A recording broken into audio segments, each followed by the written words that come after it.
I think we all want to go to the moon, but if you want to ride the rocket, you got to be prepared to pull the G's. Over 5 years, Bitcoin's had like 6 brutal drawdowns. If you roll the clock back 13 months, we were sitting around 68,000. And then after the Trump election, we had this incredible rally from 68 to 106,000 in 5 weeks. If you go back 14 months, we were about 55,000. And so if you'd said we're going to go from 55,000 to 94,000 in 14 months, that would have exceeded any reasonable investor's expectations. Over 5 years, Bitcoin's up about 50% a year on average for the 5 years. Gold and S&P are studying the cost of capital to 14%. My company's strategy is up 71%, equivalent to NVIDIA. There's no other stock in the S&P that's done any better. So I think the volatility comes with the territory. If you're going to be a Bitcoin investor, you need a 4-year time horizon, and you need to be prepared to handle the volatility in this market. When asked whether Bitcoin can hit 150K by year-end, Saylor takes a step back and reframes the entire conversation. He reminds us that if you want to ride the rocket, you must be prepared to handle the G-forces. That's because over the past 5 years alone, Bitcoin has experienced 6 brutal drawdowns, each one enough to scare off weak-handed investors.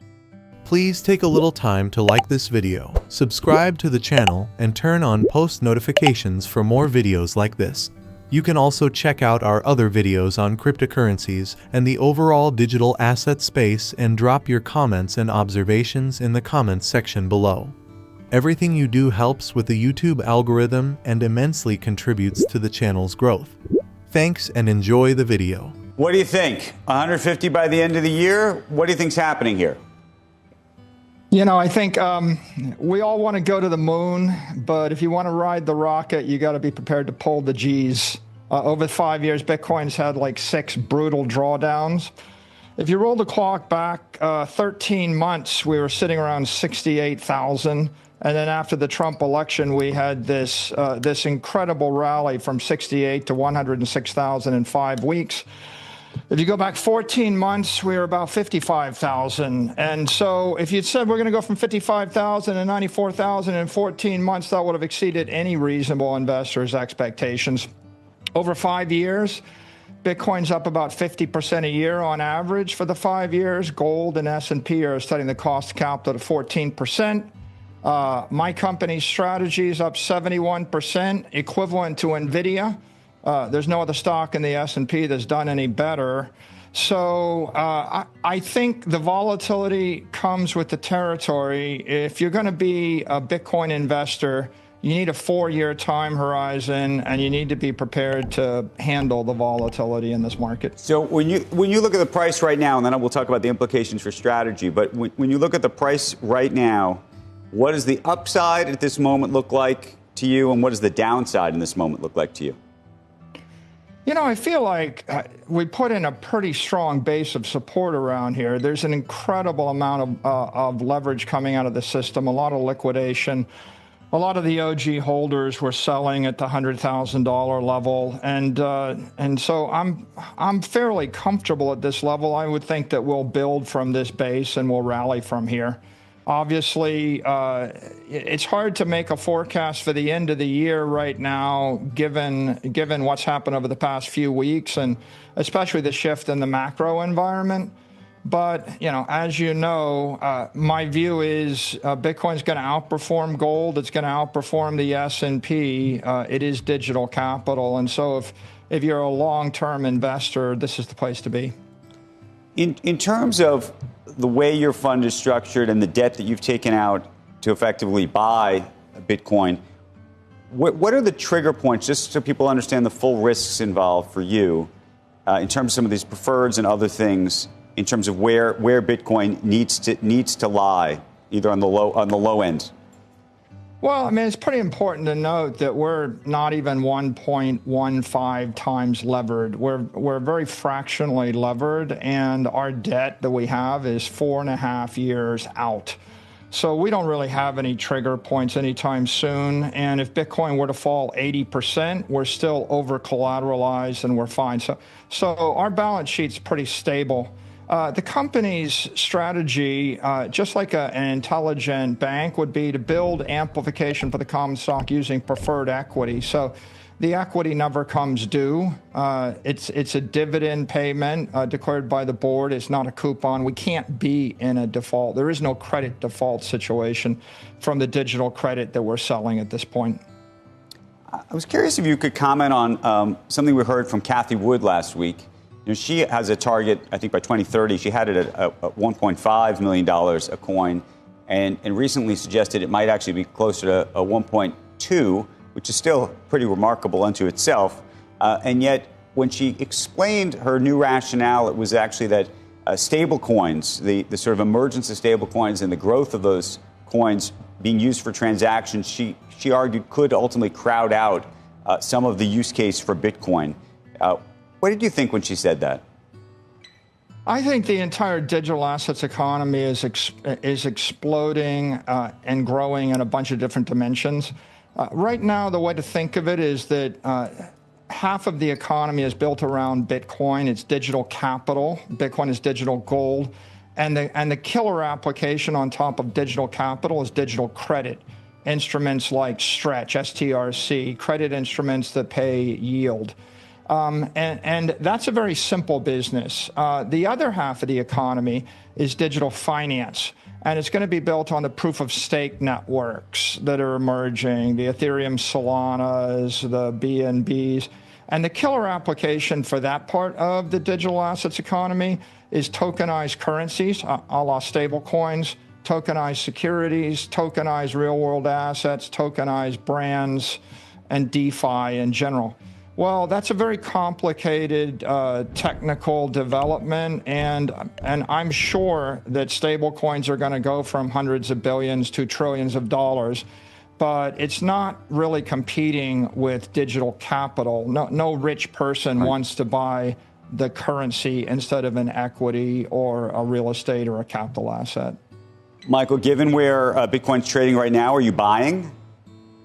We are buying.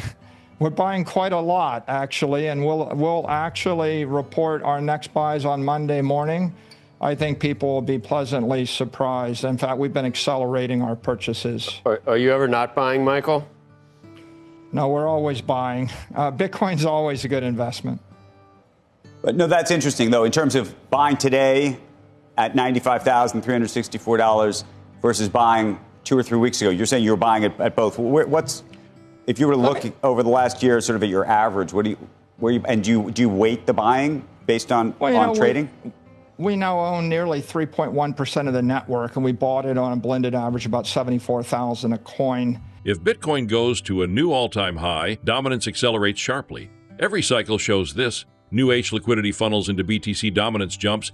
If Bitcoin doesn't make a new all-time high, it tends to hover at a stable level, like 10Kin 2019 or 100K today. Absorb liquidity slowly from altcoins, grind sideways while alts bleed out in either scenario, uptrend or sideways. Bitcoin outperforms altcoins. Quantitative tightening strengthens Bitcoin's position. Putting Saylor's macro view and the technical dominance analysis together, Bitcoin has strong on-chain support. Leverage is cleared. MicroStrategy continues aggressive accumulation, stablecoins and tokenization growth digital economy, but do not threaten BTC. Now, I do think that while alt Bitcoin pairs could continue to drop, I think that ETH Bitcoin will put in a higher low. And so that's why it's hard to know exactly how high Bitcoin dominance will go, because I do envision ETH putting in a higher low against Bitcoin, even if alt Bitcoin pairs put in a lower low.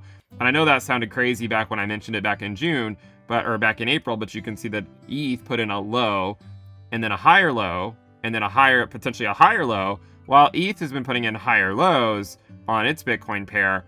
Alt Bitcoin pairs have been putting in lower lows, right? So you have, this is April, and then June, and then again in October, right? So alts continue to drop against Bitcoin despite the fact that ETH Bitcoin was putting in higher lows during that time. So I think that liquidity will run back over to Bitcoin. Obviously, if Bitcoin's dropping, that's not as much fun. But remember, guys, in 2019, which again, there's a lot of similarities between, especially through the lens of quantitative tightening and interest rates, Bitcoin was able to just kind of stay above 10K for a while.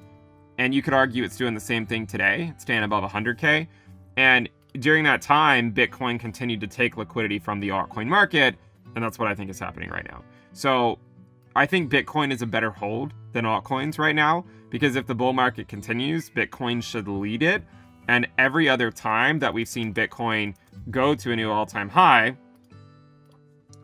you can see that every single time as it sort of finds a low and goes to a new all-time high, Bitcoin dominance surges up until Bitcoin breaks that high. You can see here's another example, right, where Bitcoin dominance surged as Bitcoin went to a new all-time high. And you could argue that we just keep repeating that cycle. So if Bitcoin were to go to a new all-time high, Bitcoin dominance should surge en route to that all-time high. And if we don't go to an all-time high and we've already put in our high, Bitcoin will still likely try to stay around 100K for a while longer. And during that process, you would see altcoins become more devalued against Bitcoin, and then the writing would be on the wall. Remember, back in 2019, when Bitcoin got a larger drop, it was after QT had ended, and it was after alt Bitcoin pairs were hanging out at around 0.25, right? So if you look at like total 3 minus USDT divided by Bitcoin, it was after alt Bitcoin pairs had sort of fallen. And so you could argue that this is the initial drop by alt Bitcoin pairs. Now we're in this like little relief right here, but ultimately I think they're going to come back down. So watch for that. And if that happens, then we should see Bitcoin dominance go a lot higher, right? Even though right now I know it's back below 60%, but we should see it go higher. You can see it's trying to break through the bull market support band. And I guess Bitcoin dominance closed last week at 59.9%. So it's getting closer and closer. A lot of people think it's going to get rejected here, but I tend to be in the other camp, right? I think it's actually going to break through, would be my base case. So I do think Bitcoin dominance is going to go higher in the coming weeks, even if it is taking a brief break. But you could even argue it hasn't even really taken a break. It might feel like one, but again, it's been moving up basically every single week since it found that low in September. And if you guys remember, we suggested that dominance would likely find a low in September, because that's normally when it finds a low. It finds a low in September, and then it surges up into, a lot of times it'll surge into December. Even in 2017, dominance had that surge right there into December. In 2019, a surge in September, but that was going into the end of quantitative tightening. And then in 2020, a surge into December. So there just seems to be like so many different prior scenarios where dominance surges into December. And so that's going to be my base case, right? Liquidity should flow to the king. Hopefully that's why Bitcoin's moving up. But if it's not, and Bitcoin's just trying to trade sideways, Bitcoin's still a much better play than the altcoin market, in my opinion. Michael Saylor's message is simple but powerful. Volatility is temporary. Bitcoin is permanent. Markets will shake. Prices will fluctuate, altcoins will rise and fall, but Bitcoin, digital capital, mathematically scarce, globally adopted, continues to outperform every major asset on Earth. MicroStrategy is still buying, institutions are still entering, and the long-term structural forces remain firmly intact. If you found this breakdown helpful, hit the like button, subscribe, and turn on notifications for more deep dive crypto analysis.